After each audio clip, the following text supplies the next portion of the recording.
ये बताओ कि यहाँ पे जंगल जमीन का जुड़ा कौन व्यक्ति नहीं है? कितने लोगों के यहाँ पे एसी लगी हुई है?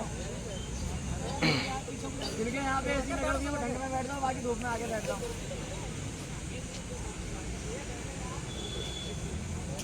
क्योंकि मान्यवर साहब काशीराम साहब कहते थे कि जिनके खून वाल नहीं मारते वो कभी बहुजन समाज के लिए भी अपने समाज के लिए कभी आगे तक पर नहीं आते। तो अगर आपको और तेजी देने के लिए थोड़ी सी धूप में बैठ जाओ, जिससे कि और भी जुनून आ जाएगा। तथागत गौतम बुद्ध जी के चरणों में नमन करते हुए और शोषित वंचितों के मसीहा, नारी के मुक्तिदाता, भारतीय संविधान के निर्माता परम पूज्य बोधिसत्व Baba Sahib doctor B R Ambedkar ji के चरणों में नतमस्तक करता हूँ और समय समय पर जन्मे सभी संतों, गुरुओं, महापुरुषों के चरणों में नमन करता हूँ और नमन करता हूँ उन हस्तियों को, एक बार नहीं 1000 बार, जिन्होंने हमें अपने जीवन को त्याग करके हमें यहाँ लाकर खड़ा कर दिया। सभी को मेरा क्रांतिकारी जय भीम, नमो बुद्धाय। जय भीम, नमो बुद्धाय। साथियों, आज हमारा इकट्ठा होने का जो मेन मकसद है वो केवल इतना नहीं है कि आज भाई दीपक के ऊपर हमला हुआ है। ये हमला केवल और केवल भाई दीपक के ऊपर नहीं है, बल्कि समस्त समूचे बहुजन समाज के ऊपर हमला है। क्योंकि सर्व समाज से सभी साथी भीम आर्मी में जुड़े हुए भी हैं और काम भी कर रहे हैं। हो सकता है कि अगले नंबर पे कोई हम में से या आप में से कोई टारगेट हो। क्योंकि मैं आपको एक छोटी सी शायरी के माध्यम से बताना चाहूंगा कि हम अम्बेडकरवादी है बेटा, कि हम अम्बेडकरवादी है बेटा, अपने लफ्जों में सूरज के ताप के बराबर आग रखते हैं। कि हम अम्बेडकरवादी है बेटा, आग रखते हैं। और तुम बात करते हो बहुजन समाज को बचाने की, तुम्हारी तलवार में ज्यादा अपनी मूंछों की धार रखते हैं, अपनी मूंछों की धार रखते हैं। तो साथियों, अब आप एक बात ये समझिए कि मैं आपके बीच में शायरी भी कह रहा हूँ, शायरी के माध्यम से इतनी बड़ी बात क्यों कह रहा हूँ। ये बात है जालोर राजस्थान की, जहाँ पे हमारे भाई जितेंद्र मेघवाल को केवल और केवल मूंछ रखने के ऊपर मार दिया गया।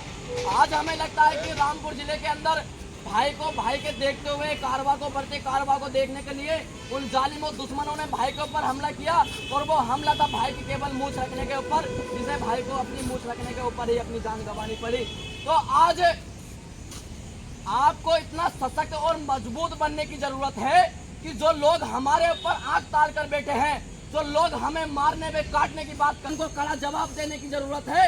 और जवाब हम कोई दंगा प्रसाद से या हम हल्ला गुल्ला करके या केवल जय भीम का नारे लगाने से हम अपने मिशन को कामयाब नहीं कर सकते। नहीं होता, उनके सर पर कभी ताज नहीं होता, वो कभी शासन नहीं होता। तभी आप हर एक धरना आज आप कर रहे हैं, आप ये मत समझिए कि आप एक धरना करके रामपुर जिले के अंदर आप अपनी तोप खड़ी कर देंगे। अरे समझिए कि ये आज हमारा एक धरना है, आने वाले समय में हो सकता है ऐसे ही हमारे भाइयों के ऊपर और भी अत्याचार किए जाए और भी हमारे भाइयों को सताया जाए, तो उनके आने वाले समय में उनके समर्थन में हम 1000 धरने प्रदर्शन और रामपुर जिले में। तो ये आपसे जानना है, आप लोग जितने यहाँ पर हैं, जितने आप बाबा साहब के नारे लगाते हैं, मैं बुराई नहीं करूंगा, लेकिन एक कड़ी सच्चाई जरूर कहना चाहूंगा। आप जितने लोग यहाँ पर हैं, आप ये बताइए कि संविधान कितने लोगों ने पढ़ा है? हाथ खड़ा करके बताइए, बिल्कुल कोई नकारा नहीं है, बताइए। क्या आप बाबा साहब के अनुयायी हैं?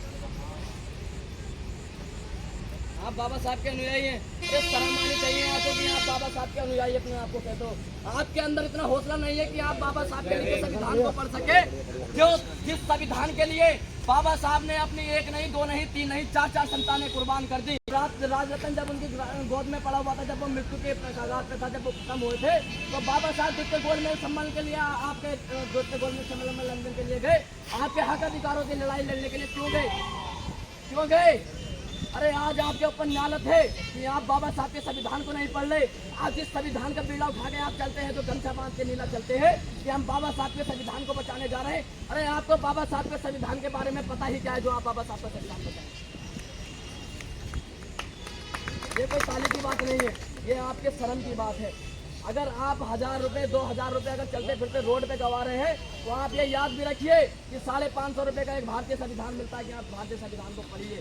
और ज़्यादा की नहीं 450 रुपये की भारतीय न्याय संहिता मिलती है जिसमें पूरे समूची धाराएं लिखी हुई हैं, आप उन्हें पढ़िए कि कौन सी धाराएं किस काम में आ रही है। आप ऐसा करेंगे कभी नहीं हो सकता। आज जो वहाँ पर पुलिस वालों ने हमें रोका ना, गाड़ियाँ हमारी, वो जानते किसकी कमी थी?